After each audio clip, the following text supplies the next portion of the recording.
Now here on the map box, this is a filter trace. I'm going to install an ND filter. You can install filters of your choice: polarized filters, gradient filters, ND filters.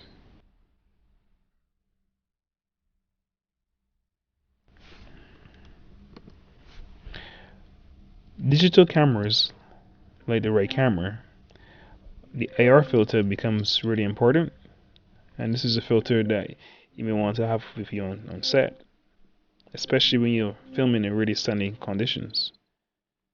Using the AR filter with a neutral density filter or gradient filter could sometimes save the shot. Now here we could rotate, for instance, a gradient filter in tangent with a neutral density filter if you're in a particular situation that needs it. And this map box allows the flexibility of installing two filters.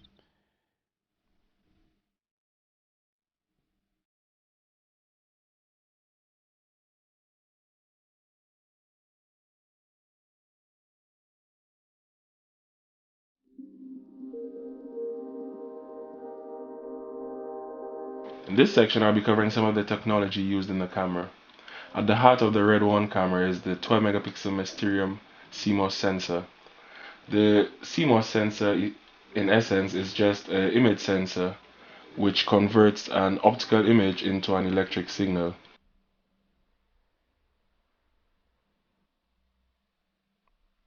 The Red camera features a 12 megapixel CMOS sensor, which at maximum capacity can produce a pixel aspect ratio of 4520 by 2540 pixels, what we call a 4K standard image.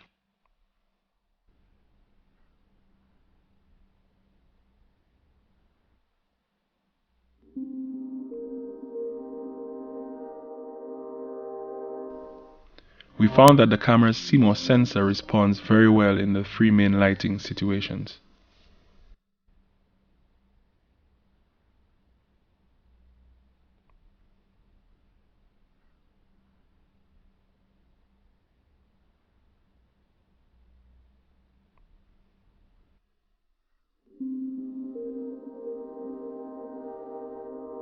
The CMOS system allows the cinematographer to keep consistent exposures on set.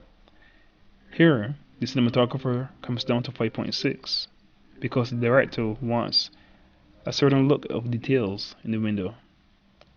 But now there's not enough information on the actor's face. The cinematographer must relight the scene to 5.6, keeping ISO at 320 and 24 frames, consistent with the light meter, 24 frames, 320 ISO, 5.6.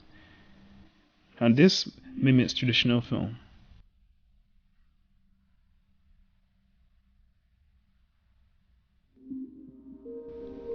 Now, some cinematographers would prefer to light the scene at 4.0 because it's considered the sweet spot of a lens at 1.4 or 2.0. Now here's the scene before at 4.0 and 5.6. This is subjective and is open to conversation.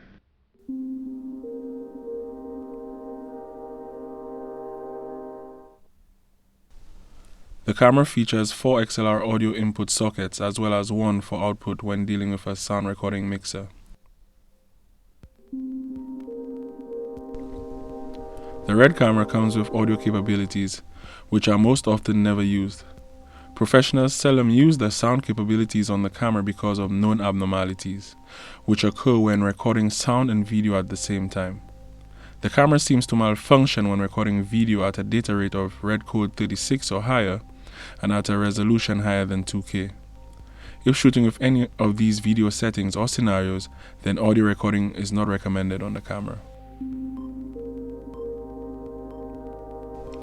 The Red camera comes with a variety of video output options: HDMI for high definition output, USB 2.0 rectangle socket, and USB 2.0 square socket for standard definition output. These options allow for greater flexibility with video output. A common third-party accessory to come with the camera is a breakout box. This can output standard and high definition video via SDI sockets.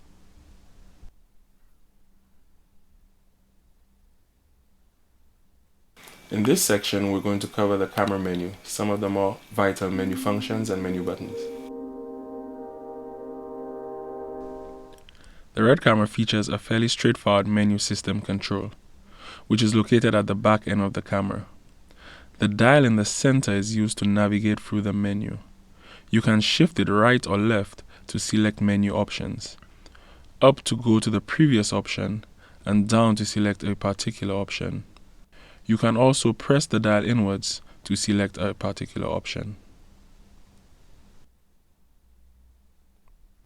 Vital menu options such as sensor, video, and system have their own specified buttons, so they can be accessed on the fly. These are also located on the back end of the camera. In the sensor menu, you find vital camera settings, such as the shutter menu, in which you can adjust your shutter speed along with other options. You can also adjust your color temperature settings. This option comes with two available presets, indoor or tangent, which features at 3200 Kelvin, and outdoor or daylight, which features at 5600 Kelvin. The camera also allows for a manual setting, which can be adjusted by just twisting the head of the menu navigator. This menu also features an auto option. In the video/AV menu, you will have the ability to adjust 5 sub-menu options: View, Video, Viewfinder, Audio, and Headphone.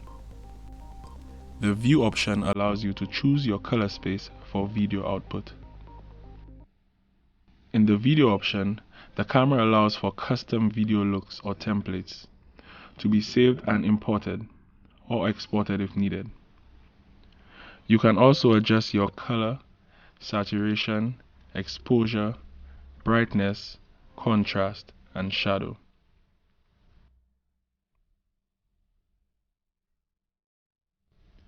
In the gain option, you can adjust your gain according to the RGB channels.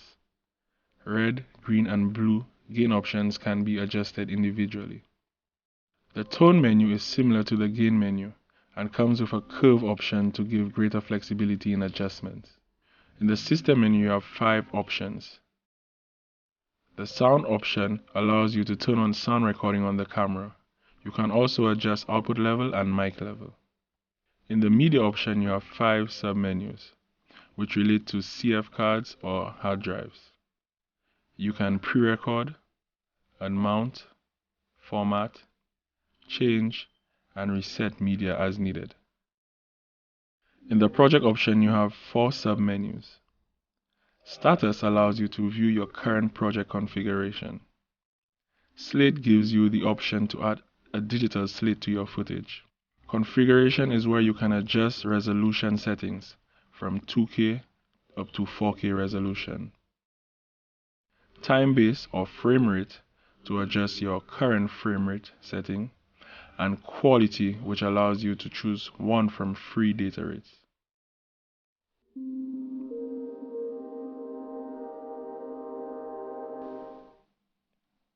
Now we're gonna set up the basic handheld setup for the Red camera using the components that actually come with the camera body. We put this inner plate into the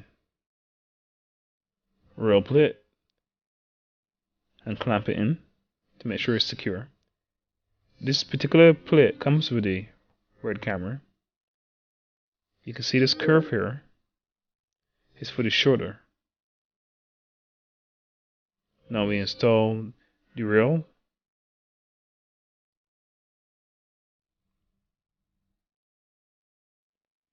And after this we install the handle system.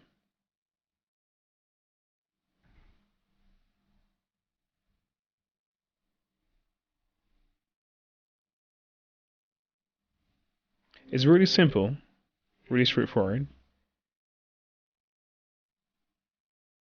What's important is to get the right balance and to get your personal fit. Using the Allen key, we can readjust the handles to get a setup that is more comfortable.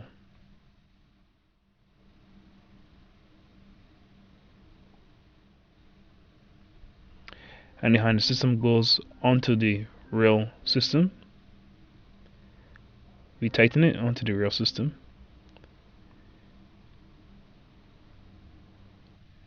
And at this point,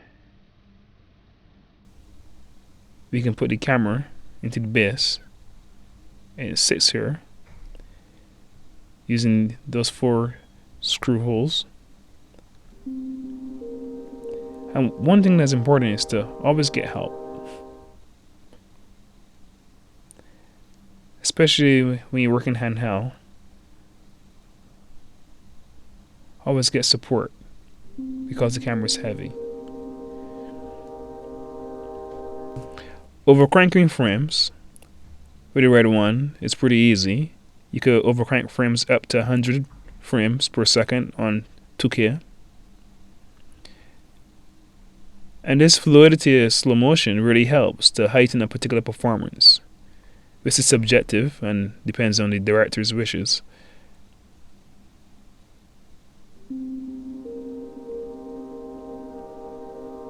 This is the same performance, and we undercrank it to 6 frames per second, which evokes a totally different feel and aesthetic to the image. It's important to note here that when the right camera is overcranking, the images are darker, and when it's undercranking, images become brighter, which in theory mimics film cameras.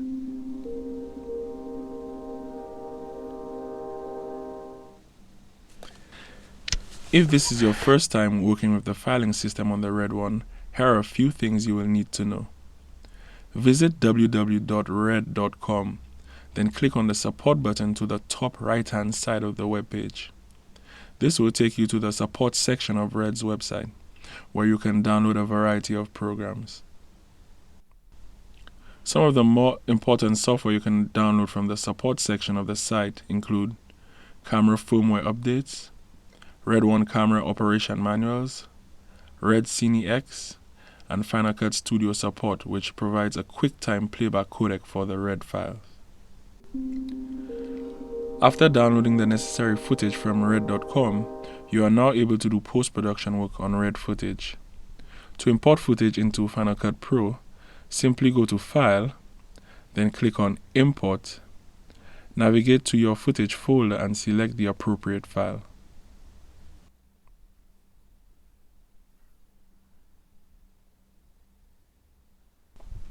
The file structure for Red features one raw file with 4 QuickTime proxies. This allows you to view the footage in full, high, medium, or low quality.